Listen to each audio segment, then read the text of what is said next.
This is the 2005 Chevrolet Impala. It's got the big 3400 V6 in it. It has bad power steering lines and a bad steering rack.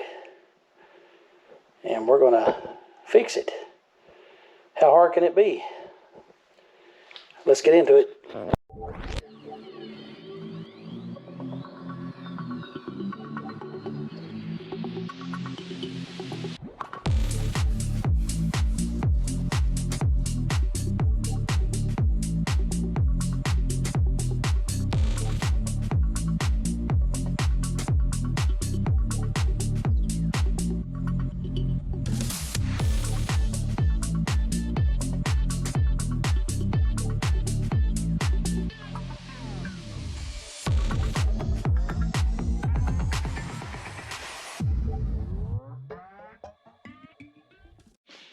We started off by getting it up, securing it on jack stands. Put the tires underneath the car out of the way. I think it needs brakes and rotors too, looks like. We've had it sitting here for a while. Now we're going to take the tie rod ends loose. We've already done that on this side. I'm going to take them loose on the other side. This one has a, looks like maybe a worn out lower control arm. The other side, I believe, has been replaced. It sure looks better. Maybe it's just greasy. The bushing don't look that much better. There's some light on the subject. Well, there went the light. We gotta get this tie rod loose, and then we'll see what we gotta do to get that rack out of there. Okay, Matt's down there trying to get the, I don't know if you can see it, maybe get a place where we can. Yeah, he's got to get the steering knuckle out. That should be it. Like a... Hold that up, let me see if I can see the... Like a 10? Yeah, it looks like it's 10 or 11 millimeter that holds that steering knuckle onto the rack. Let me find him an extension and we'll get back to this. Okay, I don't know if you guys can see it. He's trying to get it's 11 millimeter that's holding that steering shaft on. He's going to get that backed out of there, and then we'll move on to the next thing.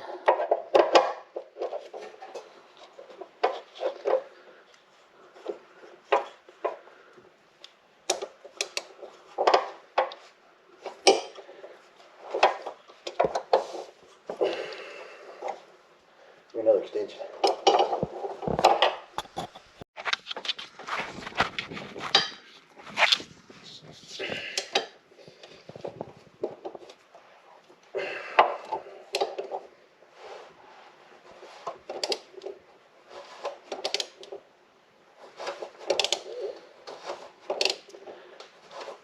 Looks like it's Loctited, which I'm sure it is. That's not something you want falling out.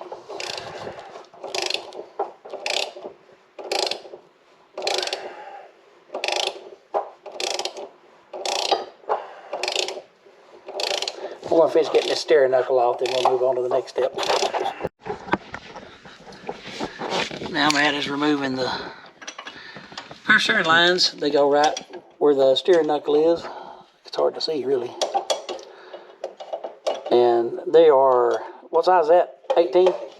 18 millimeter. We don't have 18 millimeter line wrench, but he's doing all right with this one, with a straight wrench.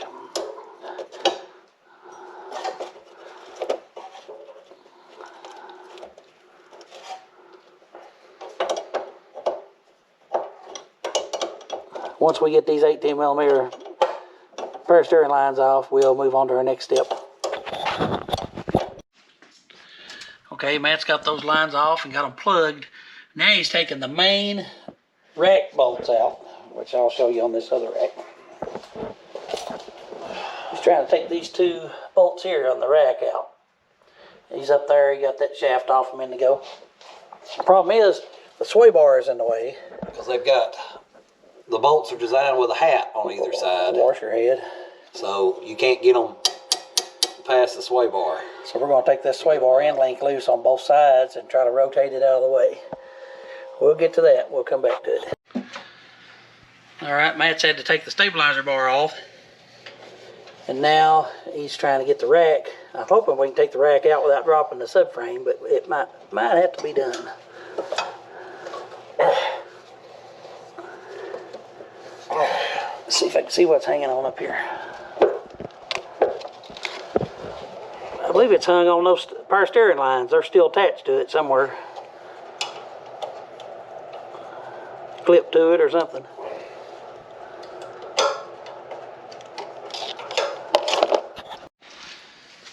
The rack is out. So to recap on this, that was destroyed too. You have to take the stabilizer bar loose in order to get the bolts out of the back of the rack. Those bolts right there get hung. This thing's destroyed. And that's a new tie rod too. But you don't have to drop the subframe. Matt didn't drop the subframe at all. He's got a few power steering lines in the way. Just undo the sway bar on both sides and slide it back, and that gives you about 2 inches of clearance to get your bolts out.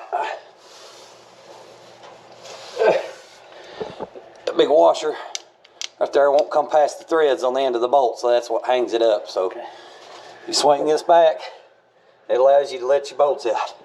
It's only got 2 bolts in it, but you got to take, of course, you got to take four bolts and the rod ends off the stabilizer. We'll get this other one ready to go back in now. 8, 9, Matt's counting the threads on these tie rod ends. 11, 12, 13, 14 and 3/4. That way he can put it back on the other rack. We get it somewhat close. We'll string it. We use a string alignment method whenever we get it on there, just to make sure that our front and rear wheels are in line and the steering wheel straight. But the new rack comes with new tie rods. I already bought tie rods for this thing when I thought they were bad, but we needed the tie rod ends, so it wasn't too bad. I think it's just like $40 for the tie rods and the tie rod ends. So we got both racks out, compared them. They're exactly the same. We transferred the plastic cup over to the new rack. We're going to box this old rack up, send it back to the manufacturer. And as soon as they get this old rack back, they activate our lifetime warranty on this rack. But they won't activate your warranty until you return your old one, which is a good deal, I guess. I thought you got a $40 rebate or $50, but I think it's just going to be you get your warranty and whatever value that is. Well, we got the rack back in the car. We had to take it back out once. The lines that came on it were all bent up and wrong, the one that the new rack. So we took the lines off the old rack and made them work with the new rack, but we had to take it out a couple of times. But we got it in there and bolted in, and you do not have to drop the subframe. It just went straight in, but you do have to take the stabilizer bar loose. So we're going to get the stabilizer bar put back on, get the tie rod ends put back on, but first thing we'll do before we do that, we're going to replace these power steering lines because we have them, so why not? We got them off of the pump. I believe we're going to have to take the alternator off.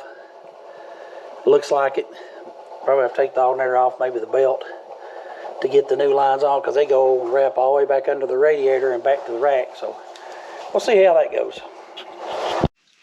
Well, things escalated.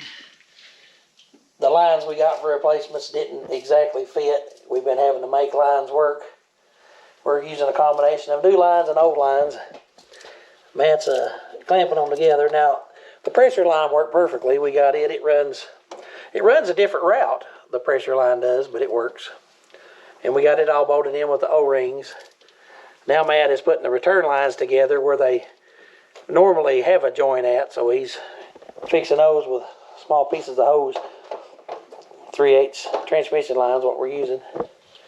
But hopefully he'll have those return lines back together in a minute, and that should at least seal up the whole entire steering system. Then all we gotta do is put our tie rod ends and things back on. We'll be back in a little bit. Okay, all the tie rods are on and greased. Looks like everything's lined up right. The steering wheel's straight. Now we've got the power steering reservoir. We've got it topped off with power steering fluid. And here in a second, Matt's going to get in there and cycle the steering wheel back and forth before we start the car. and try to flush as much air out of the system using the pressure of the rack itself. And then we'll start it once we try to get all the air bled out. Okay, Matt is cycling the wheels back and forth, go all the way back to the left. What we're doing, we're hearing this fluid bleed as he cycles it back and forth. Keep cycling it, Matt. And see, it's bleeding itself. It's using the pressure of the rack going back and forth to bleed itself. So that's before we start the car up. You hear that air coming out? Sounds like a toilet flushing.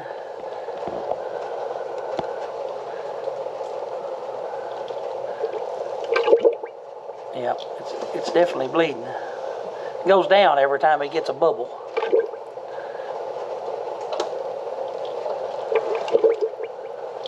We're going to do this for a few minutes and keep topping it off with fluid. We may let it sit 10 minutes and then do it again, and then we may start the car. But right now, we're just going to try to get all this air out of the system. Well, best we can tell, we got no leaks. We got the fluid topped off. Let me get a light. Battery's dead, but we got it started. Now, it's foamy, so we're going to let it set overnight, and hopefully some of the foam will go out of it. Matt's putting the wheels on it. We're going to put the wheels, and we got some new hubcaps we're going to put on and get it down off the jack stands, and tomorrow we'll cycle the power steering again, and this thing should be good as new. I hate that I kept having trouble with this camera. We didn't get a whole lot of footage of us actually installing the rack, mostly just the things that went wrong. But it went in there. You can do it without taking the subframe out. The biggest problem we had, I think the subframe coming out would be more for putting the lines in than the rack. The rack went right in. We had an awful time with those factory lines that are supposed to be in factory. They were these Duralast, and boy, they weren't bent nowhere near. Like this one, it comes out and goes over top of all this stuff, this replacement line. But the line we took off went down, straight down behind the alternator. So I don't know if that's an update or what, but this just looks cheesy hanging out here. We've got it wired out of the way, wire tied out of the way, but it's kind of goofy looking. But we'll go with it, I guess. But it's done. We do appreciate you guys hanging around. And check with us next time. And we appreciate you guys watching. Stay clean, everybody.